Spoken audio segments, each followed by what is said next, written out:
أعوذ بالله من الشيطان الرجيم بسم الله الرحمن الرحيم إن الحمد لله نحمد ونشكر ونستعين ونستهدي ونؤمن به إنه من يهدي فلا مضل له ومن يضلل فلا هادي له نشهد أن لا إله إلا الله وحده لا شريك له ونشهد أن محمدا عبده ورسوله السلام عليكم ورحمة الله وبركاته. We give thanks, praises and thanks to Almighty Allah, the Lord of incomparable and inexhaustible majesty. We beseech Allah to shower His blessing and His mercy on His Prophet Muhammad Sallallahu His house, His companion, and the generation of Muslims that follow their path to the reckoning. I say Salaam Alaikum wa rahmatullahi wa barakatuh once again. Inshallah, today we shall be looking at the topic, which is things or condition that makes a prayer acceptable without any delay. If you want the prayer to be acceptable, very fast, very swift, very rapid, without any delay, we have conditions, we have things you should do. After having fulfilled the condition of being a believer, you believe in Allah, you serve Him, you worship Him, you obey all His do's and don'ts, you forbid all His don'ts, you engage in every recommended act by His Prophet as Muslim.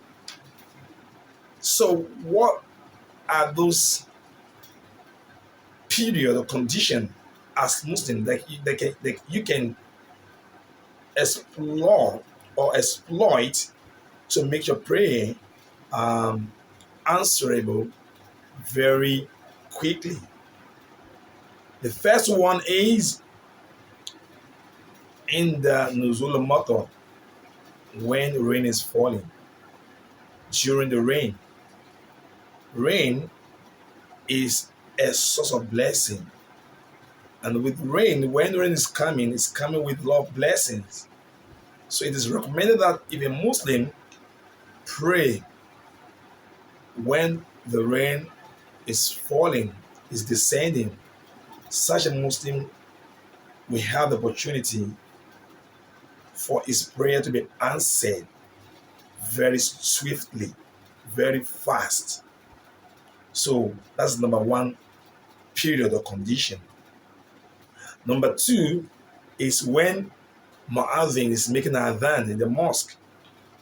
When adhan is being pronounced, or is being chanted, a Muslim can also use that as a venue and opportunity to also pray, to also ask Allah for anything.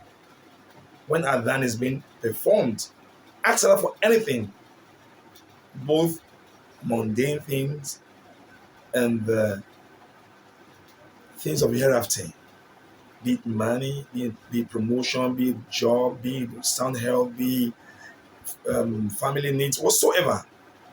When adhan is being made, is number two. Number three, that also help you is during the third part of the midnight. The third part of the midnight, it is also recommended, because in the tradition of the Prophet he said that Allah Ta'ala will descend to the third part of our heaven. He will descend at the third part of the midnight to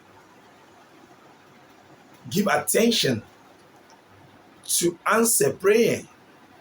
He will ask, who want to ask me for anything?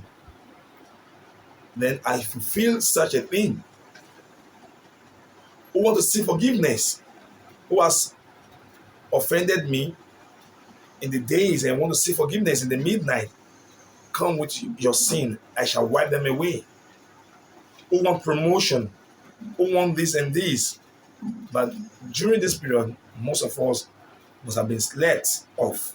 So we should use that opportunity to also seek Allah's help. Then number four is during sajda, when a Muslim is in position of prostration, when you're praying and your head, you put your head to the floor, you prostrate before Allah subhanahu wa ta'ala, is also an avenue to seek Allah's help, to ask Allah for anything that you are in need of. For example, Rasulullah said that أقرب ما يكون عبد لربه فهو ساجد. He said the time a servant is more closer to Allah is when he's in position of prostration. For dua, he said, now be vast in prayer, be vast in request at this point.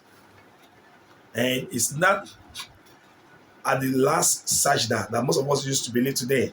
It can be any sajda, be it compulsory prayer or nawafil or supererogatory prayer.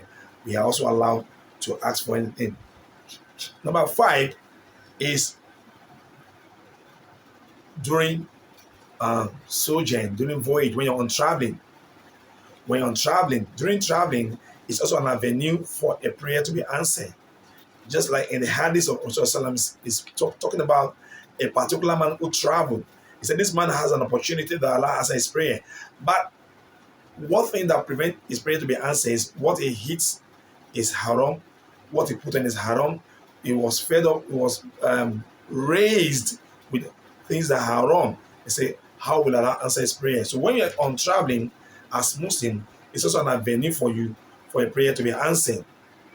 Number 6 is when you're about to discontinue your fasting, when you're about to break fast. When a Muslim is fasting, is about to break your fast, it's also an avenue for you for a prayer to be answered. So they say that when a Muslim is about to discontinue his fasting, if he asks for anything, that thing will be surely rubber stamped by Allah subhanahu wa ta'ala and provided for such a Muslim. And number 7 is the prayer of parents. When our parents are alive, when a parent sincerely pray for his or her child, such prayer will also be answered, will also be fulfilled.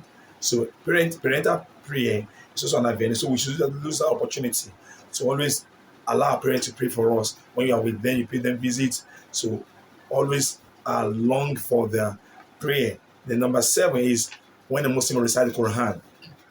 So we should recite the Quran, in a very large portion. You should do it immensely. It's an avenue for your prayer to be answered. When at the time that I read Quran, you are avid reader of Quran, prayer is going to be answered as Muslim. And the last one is during harsh time, during harsh period, when Muslim is in a very harsh or a very devastating situation, when the situation is so hard, when the Muslim prayer during this period to allow we answer the prayer. Pray Allah subhanahu wa ta'ala to accept all our prayers and handle the scale of our good deeds and meet us at the point of our need and forgive all our shortcomings. Wassalamu alaikum wa rahmatullahi wa barakatuh.